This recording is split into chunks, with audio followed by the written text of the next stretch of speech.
Hi, everyone. It's Alexis Hasselberger here, time management and productivity coach. And, something that I have been talking about for the last couple of weeks is meetings, right? How to have fewer of them, how your schedule doesn't have to be so packed, how to make the ones that are important more productive. One thing that we haven't really addressed, though, is why we're having so many more meetings in the first place right now. And I think the primary reason is that we don't have room for casual spontaneity anymore because we're not just in the same place as other people. We can't just turn to a coworker and say, "Hey, I have a question about this."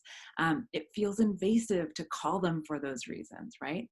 But I think the reality is that when we schedule a meeting, it's going to be scheduled for 30 minutes, and maybe we only needed to answer that one quick question. And so, scheduling more and more meetings and having all of our conversations scheduled, that's not really the answer for a sustainable future. We don't know how long we'll all be at home and working from home, and that just doesn't make a lot of sense. And so I've been thinking a lot about how we can bring back some of that casual conversation, how we can bring back some of the spontaneity so that we don't feel like we have to schedule every single conversation. So I think one of the things that we can do is literally to get more comfortable with picking up the phone. I know this is something that a lot of people are just not used to. Most of us have our ringers off.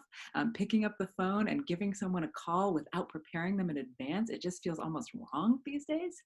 But maybe we need to all have a conversation and say, you know what, we're going to bring back the phone call. I'm going to call you if I have a question, and we're going to talk for 30 seconds, and then it's going to be done, and we don't have to schedule a meeting for it. It's interesting to me that previously we didn't think it was so interruptive when we would just reach out to somebody who was sitting next to us and ask them a question. But it feels so much more disruptive when we're actually calling them on the phone for whatever reason. So maybe we need to talk about that. We can also just bring back room for some chit chat. I think there's a lot at work that helps us think of each other as real humans, whole human beings, is to have some time to talk about our weekends and those types of kitchen conversations or water cooler conversations. So bringing back space for that, either putting it on your agenda. The first 5 minutes of any meeting, it's for chit chat, or maybe it's that we're going to have a Slack channel that's just for chit chat. Uh, Another thing that we can think about is how do we actually recreate a space where we're together more often, but we're not necessarily in a meeting. This might be uncomfortable at first. Maybe it means that we are getting on an all day Zoom room with the person we used to sit next to at the office. And we are not trying to talk to each other all day. We're just literally trying to recreate a situation in which we sat next to each other. So maybe we might have a couple of conversations throughout the day. It might seem a little weird to have somebody there and kind of watching us, right? But when we were in an office, there were people all around us all the time. These are all different types of suggestions that we can use to try to recreate the space from that we used to have before, because it is not sustainable for us to just schedule a meeting for everything. And all these things that I've suggested, they might sound weird. Like, it is not a great feeling maybe to be in a Zoom room with somebody all day long.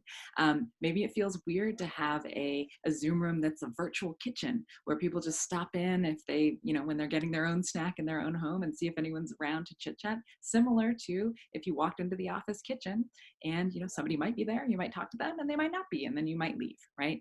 All of these things, they're going to take a little more effort in this virtual world, and it's going to feel a little weird because we're not used to it. But I think that, as I say all the time, and it's so cheesy, there's no growth in the comfort zone. And we're not going to bring back that spontaneity and that casualness unless we're willing to get a little bit uncomfortable and are willing to try some of these things out.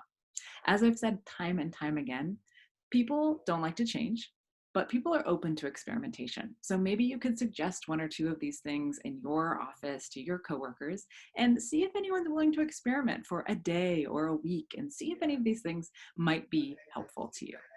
I hope this has been helpful. If you try out one of these things, definitely let me know. And yeah, I hope you have a great week.